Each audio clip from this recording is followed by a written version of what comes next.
आपकी ये मंदिर वाली जो जगह है वो कितने एकड़ में फैली हुई है? 22 एकड़ में, 22। जिसमें 322 छोटे छोटे मंदिर हैं भगवान के। ओहो, माने भगवान का पूरा शॉपिंग मॉल ही सजा के रखा है।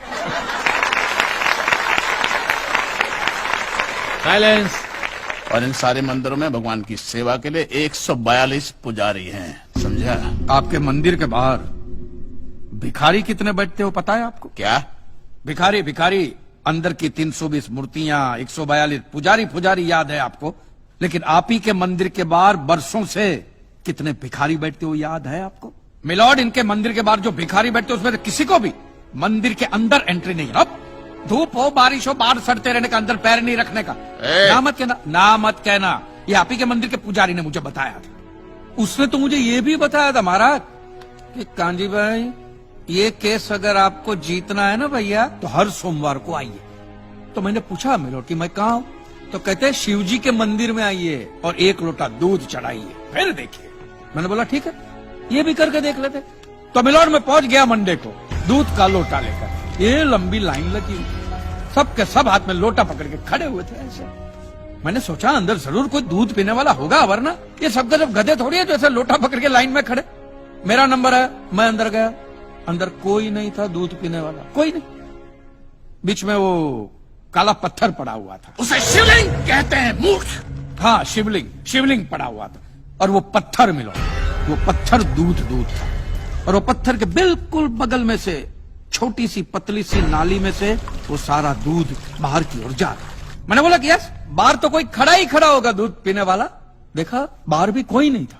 वो सारा दूध मिलो उस नाली से निकलकर बाहर गटर में जा रहा। Total waste. और वो गटर को लग के एक भिखारी खड़ा हुआ था। बेचारा 4-5 दिन का भूखा होगा महाराज, भूख के मारे वो कांप रहा था। उसको शायद ये दूध ही पीना था, लेकिन गटर में से कैसे? तो उस भिखारी को मैंने मेरा दूध का लोटा दे दिया।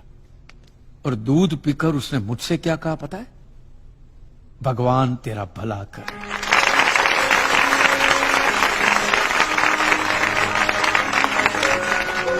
तो मंदिर में आने वाला एक एक इंसान वो पत्थर पे दूध डालने के बजाय किसी गरीब के पेट में डाले ना तो सबसे ज्यादा पुण्य मिलेगा, नहीं?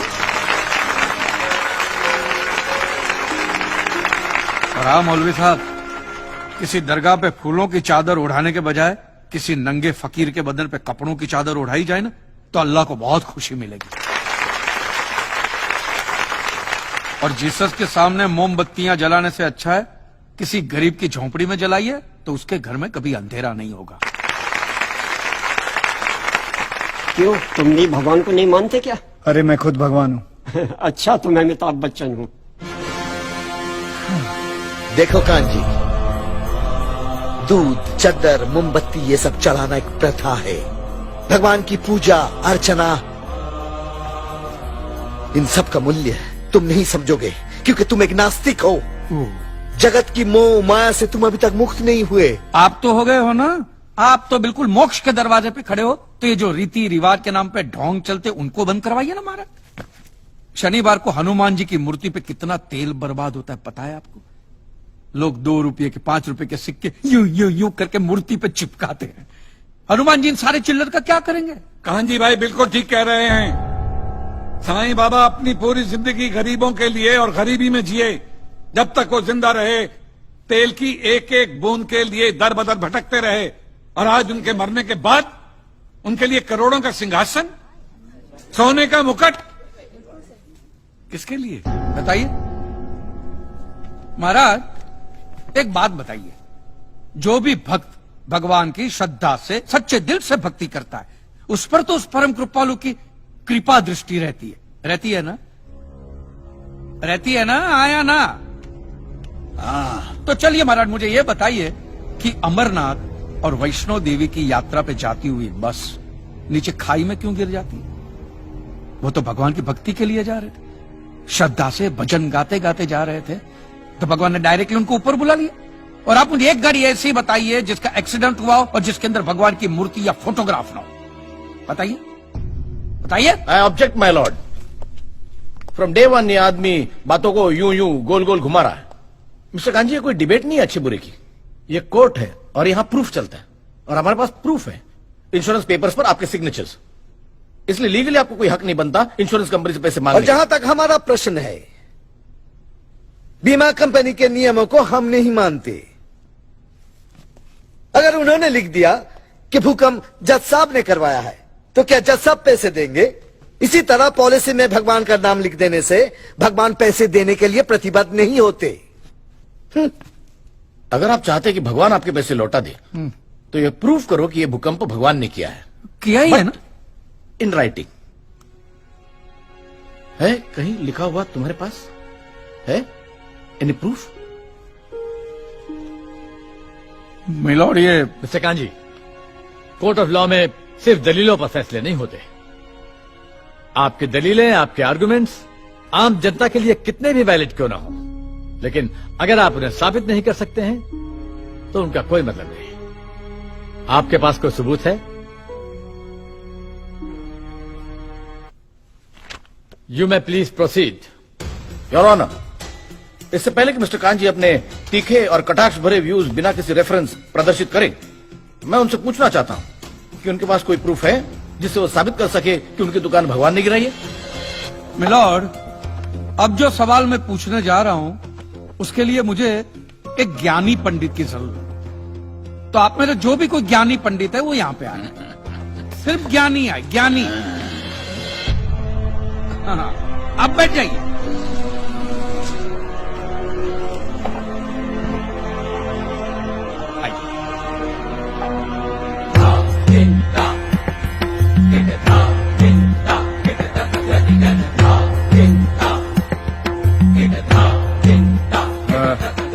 महाराज, आप जो पंडित लोग आपके प्रवचन में जो शास्त्रों की बातें करते हैं, तो शास्त्रों में जो भी लिखा होता है वो सब सही होता है? 100%। ऐसा कहां लिखा है? ये तो आप कह रहे हैं। गीता में लिखा है। अच्छा, क्या लिखा है गीता में? गीता के 4थे अध्याय का 40वां श्लोक, अज्ञस्य अश्रद्धानस्य संशयात्मा विनश्यति, नायम लोकस्ति ना परा ना सुखम संशयात्मना। मतलब क्या? इसका अर्थ है, जो अज्ञानी श्रद्धा विहीन मनुष्य शास्त्र पर संदेह या शक करता है, उसका विनाश निश्चित है। उसे भूलोक या परलोक कहीं भी शांति नहीं मिलती। समझा? ये बहुत इंटरेस्टिंग आइटम है। महाराज, आपको ये गीता में या शास्त्रों में कुछ भी समझ में आता है? कि जो भी लीलाधर महाराज बोल रहे उसमें बस ऐसे समझा समझा करके हाथ हिला रहे हैं। मिलॉर्ड, वो स्कूल में छोटे छोटे बच्चे होते, उनको प्रेयर कभी पूरी याद नहीं रहती, तो बेचारे आंख बंद करके ऐसे करके होंठ हिलाते, वो होंठ हिलाते, ये हाथ हिलाते। एक कांजी, तूने एक सिद्ध साधु का अपमान किया है, तो तुझे नरक में भी जगह नहीं मिलेगी। कहां से मिलेगी महाराज? आप लोगों ने पहले से ही वहां कुल्ले टिका के रखे हैं।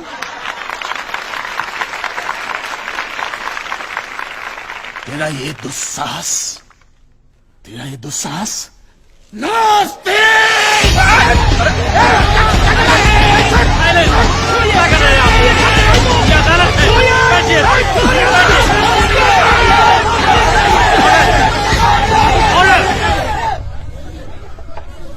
बैठ जाइए।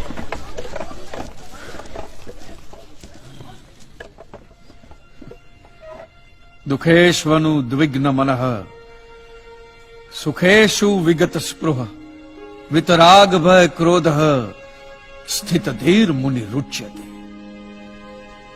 अध्याय 2 श्लोक 56वां। अर्थात जिस मनुष्य के लिए सुख और दुख समान अवस्था है, जो भय और क्रोध से मुक्त है, जो स्थिर बुद्धि वाला है ना, वही सिद्ध पुरुष कहलाता है।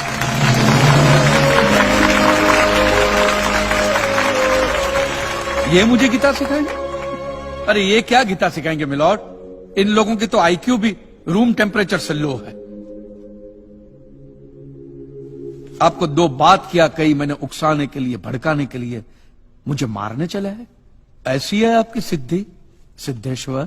मिस्टर कांजी, उनकी सिद्धि क्या है, यह कोर्ट का मुद्दा नहीं है। कोर्ट का मुद्दा यह है कि आपकी दुकान किसने गिराई। भगवान ने गिराई है। यह आप फैसला सुना रहे। फैसला सुनाना जज साहब का काम है, आपका नहीं। आपको तो सिर्फ प्रूफ करना है कि उस दिन जो भूकंप आया वो भगवान की वजह से आया था, जो प्रूफ करना इम्पॉसिबल है। Relax relax relax, nothing is impossible. Swami ji, एक बात बताइए, भगवान ने ही ये भगवत गीता कही है? कही है, और भगवत गीता में जो भी कहा गया है वो सब सच है? 100%। Point to be noted milord. तो मुझे एक बात बताइए कि भगवान ने भगवत गीता के 9वें अध्याय के 8वें श्लोक में क्यों ऐसा कहा है कि पूरी सृष्टि का सर्जन मेरी इच्छा से हुआ, इसका विनाश भी मेरी इच्छा से होगा, ये पूरी सृष्टि मेरी इच्छा के अधीन है, इसके सर्जन और विनाश के लिए सिर्फ मैं और मैं ही जिम्मेदार हूं। और ये देखिए मिलॉर्ड, ये बाइबल में भी कहा गया है, Aiza chapter 54 verse 16 See, it is I who have created the smith who blows the fire of coals and produces a weapon fit for his purpose. I have also created the ravager to destroy. अब ये देखिए, ये कुरान शरीफ में भी है। सूरह जलजला 99 आयत 1 से 8 में भी लिखा है कि जब जमीन अपनी पूरी शिद्दत के साथ हिला डाली जाएगी और जमीन अपने अंदर के सारे बोझ को निकालकर बाहर डाल देगी और इंसान कहेगा कि ये उसको क्या हो रहा है, उस दिन वो अपने ऊपर बीते हालात बयां करेगी, क्योंकि तेरे रब ने उसे ऐसा करने का आदेश दिया होगा। रब ने।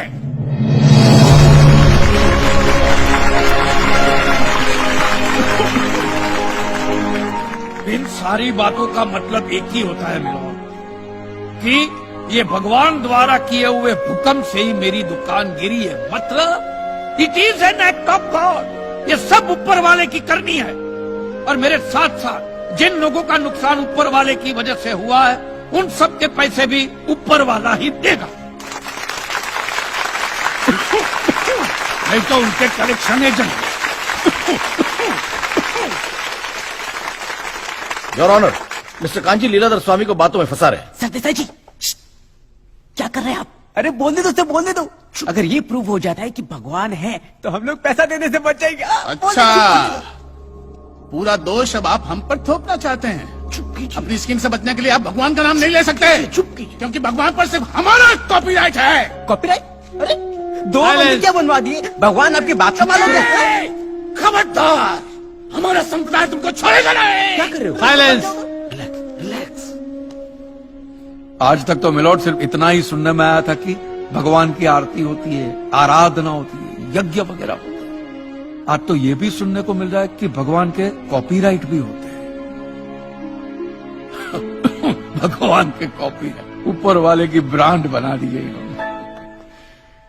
आज मुझे विश्वास हो गया है कि भगवान नहीं है, बिल्कुल नहीं है, हो ही नहीं सकता, क्योंकि अगर वो होते तो उसने आप जैसे पाखंडियों को तो कब का उठा लिया होता। मुझे जो करना था वो मैंने साबित कर दिया है मिलोन। अब इसका पूरा फैसला